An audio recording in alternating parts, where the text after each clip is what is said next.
This is registered as a 1973 Mercedes-Benz 280 SE 4.5. The manufacturing date on it is actually 1972, and it was sold in California in 1972. I bought this car around the 1st of July or the end of June of 2021. Today is July 12th, 2021. And I'm in the process of working on it and getting it on the road. It is a lovely machine, 123,000 miles showing on the odometer. We'll raise it up on the lift in just a minute to kind of give you a look-see underneath. It's in incredibly good condition. Let's open up this back door here. Lovely kind of a cream interior on this green hue that I have not seen before on these cars. It's really lovely. Everything's in really good shape.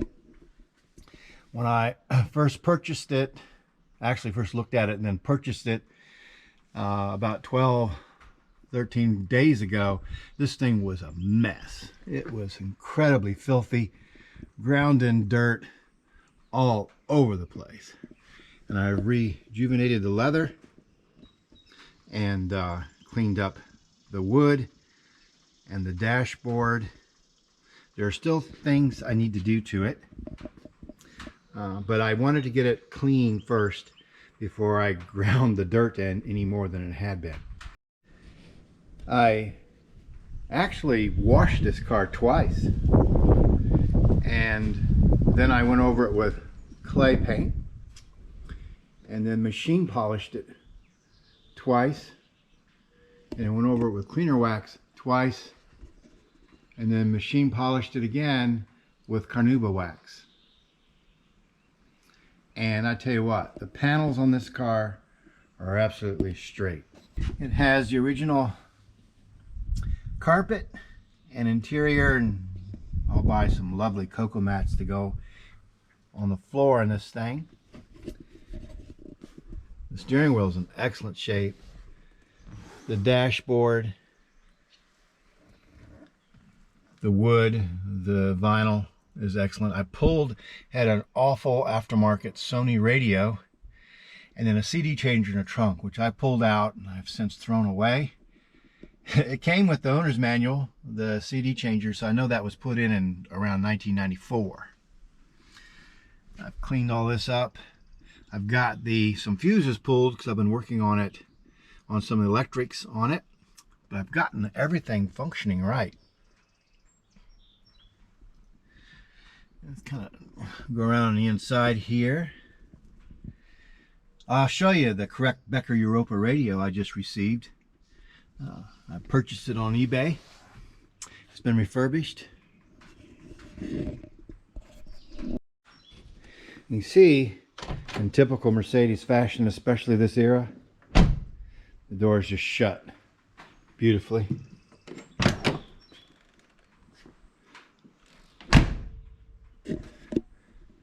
Walk around to the front, sight down it, you see the shut lines, very nice. This paint is almost flawless. I know the car's been repainted, I just don't know how long ago.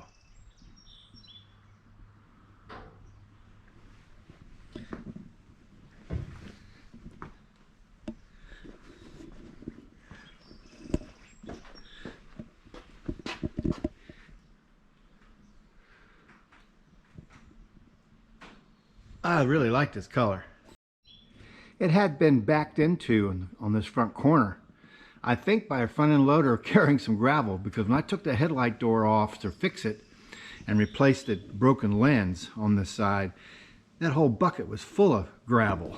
So I had to get a brush and get it and clean it out, but everything's functioning fine now. It's interesting. This car has been owned by two people who really didn't know what they have or what they had, and the car didn't really suffer neglect. It was, well, it was kind of a benign neglect. They were well-meaning, but way out of their league in terms of vintage car ownership.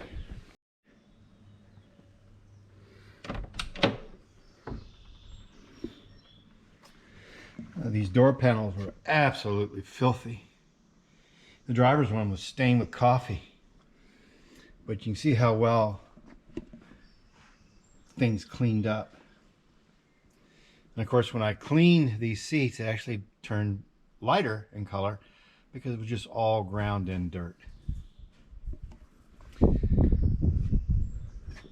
I have repaired quite a few things on this car in the last 14 days or so of ownership. I'll go through that in a minute. There's still other things to be done to it before I put it on the road.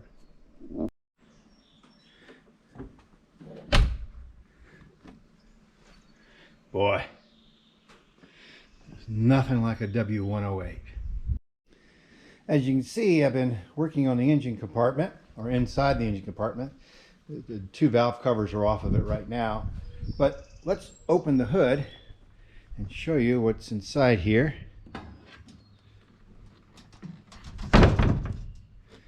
Let me move my instructions about the work I'm doing out of the way here.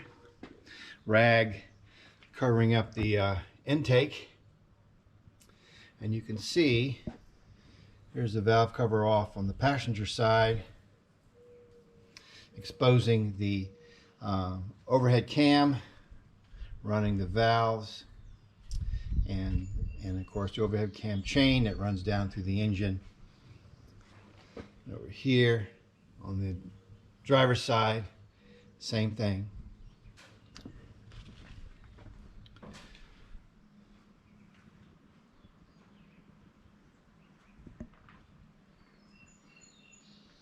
The little battery you see there is not the car's battery. That's a little lawnmower battery I have in here while I'm working on the electrics and doing things. I've got the big main battery out on charge.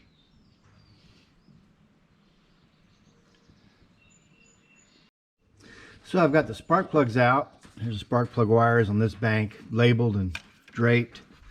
And same thing over here. Here they are in the front. I've got them taped right here, keeping everything separate.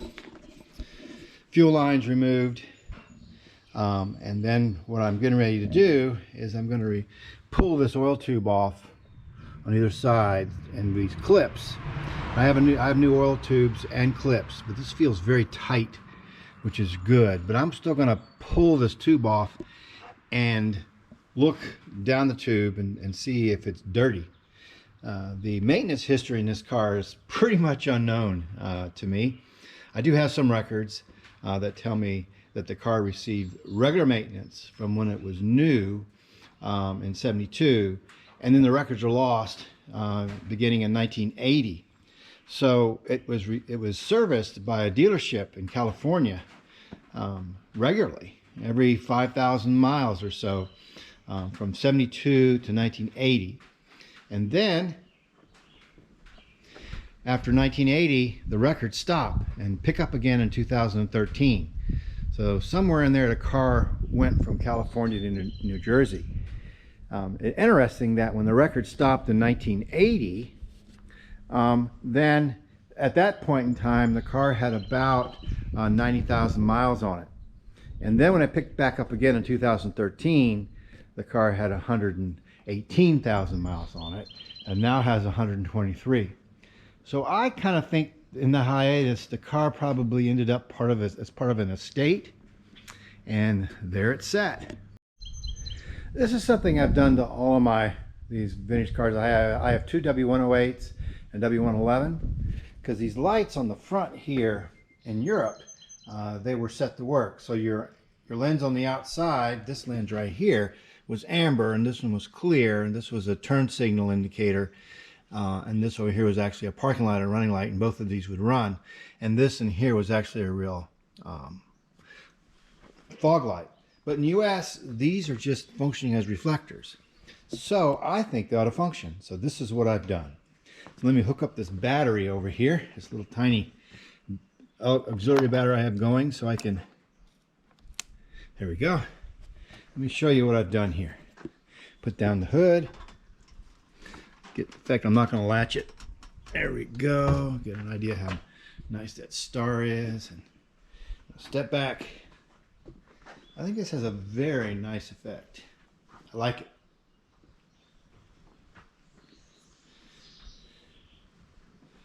Yeah. Very nice. Looks really pretty going down the road.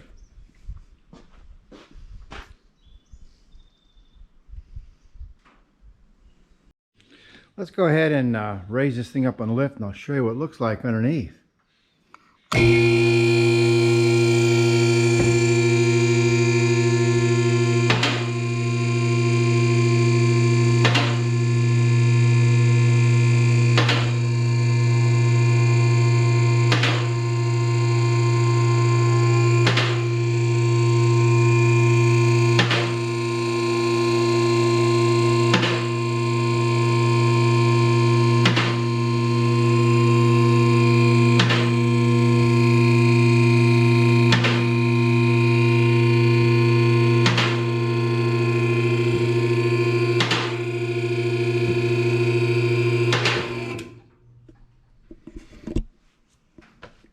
Okay, let's start at the back and work our way up to the front here. First of all, if you see cobwebs, it's from storage. And I will tell you this, it does need an entire exhaust system. You can see where this muffler and then a resonator has been patched in, but these pipes are gone. So I have to put an entire, I'm gonna go ahead and just put an entire muffler system, exhaust system on this car from the downpipes on back. And of course part of that is replacing the hangers, and you can see right here where this has been broken, which is no big deal. That's all part of the system. And then these hangers back here are still all right, but I'll put new ones on there. There is no rust on this car whatsoever. It's really had a nice life, I think, in some parts. This is a Mercedes-Benz tank. Now, I don't know if that's been replaced or it's from the factory, but nevertheless, there's a Mercedes-Benz sticker on there. I'll have to do a little more research. Cobwebs from sitting in that guy's building all these years. Fuel pump. Everything functions properly. No leaks. Evidence of maybe some old leaks here, but nothing new. Those of you who are 108 fans will recognize on this 4.5 the hydraulic compensator has been removed. And that's probably because it started leaking at some point, which was very common with these things. And so a very common fix, if you will, was to retrofit them with a spring that you'd find on the W111 cars. And it was cheaper, and it will never break. Now these pads here could probably be refreshed, but I think they're serviceable for the time being. I'll get around to that.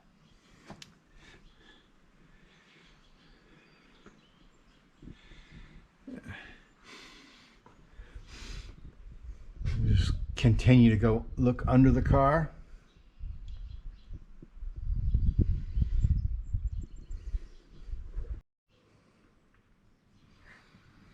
And we work our way up towards the front.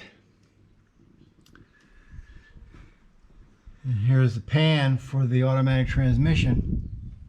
Now they're really, see, here's some drips right here, but there aren't really any leaks per se. There's some oozing going on. This donut looks kind of healthy. I'll have to inspect that once I turn my attention underneath here and see how it looks. Now I can tell that at one point when on the road, it must have hit a rock or some sort of obstruction in the road, and it broke the aluminum venting on this torque converter, because I mean, you have this broken here, and I think there was damage, further damage done, because this is a new oil pan. And you see here's the sticker for the oil pan.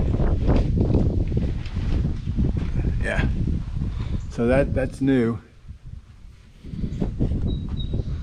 There's a lot of fresh grease under here, which is always a good sign on these greasing points.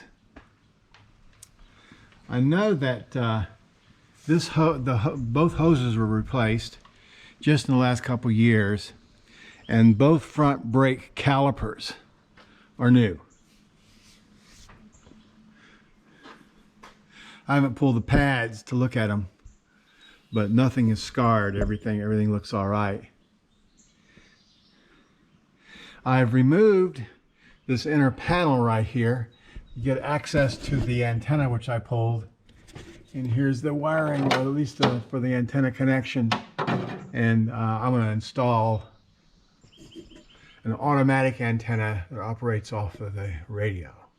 But you can see in there that it looks very good indeed.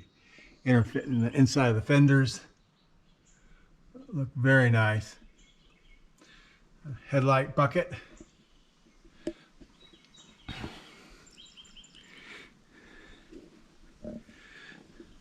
I don't know if this is original or replaced radiator.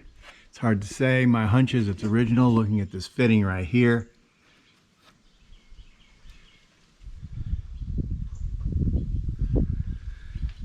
The bushings on these anti-sway bar bushings and tie rods and stuff all look good.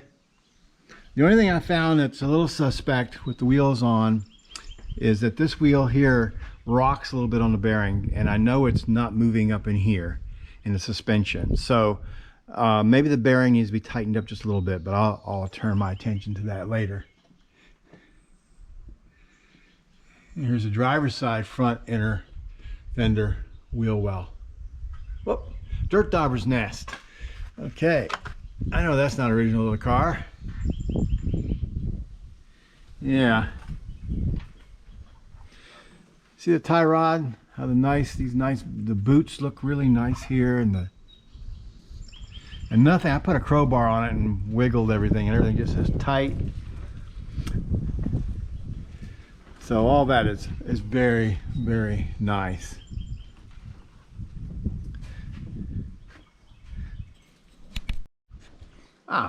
So here's a shot of her up on the lift here. Bonnet raised. It's a very nice addition. And then as I do more work to it, the oil pipe, that oiler pipe I showed you on either side, I got to adjust the valves. I need to check out the chain guides. I have all those pieces and parts coming in, because like I said, I just don't know that kind of maintenance history on it. So it's always a good idea to kind of start from ground zero and go from there. But I got a feeling everything's gonna be okay. So this is the license as a 73, but it's actually a 72 Mercedes-Benz 280 SE 4.5 liter V8. For those who don't know, these 4.5s were only made all for about 18 months, 72 into a little bit of 73. So 14,000 of them were made. Just a beautiful old car. So I'll come back later and we'll do another video. This is part 1 of when she's back on the road.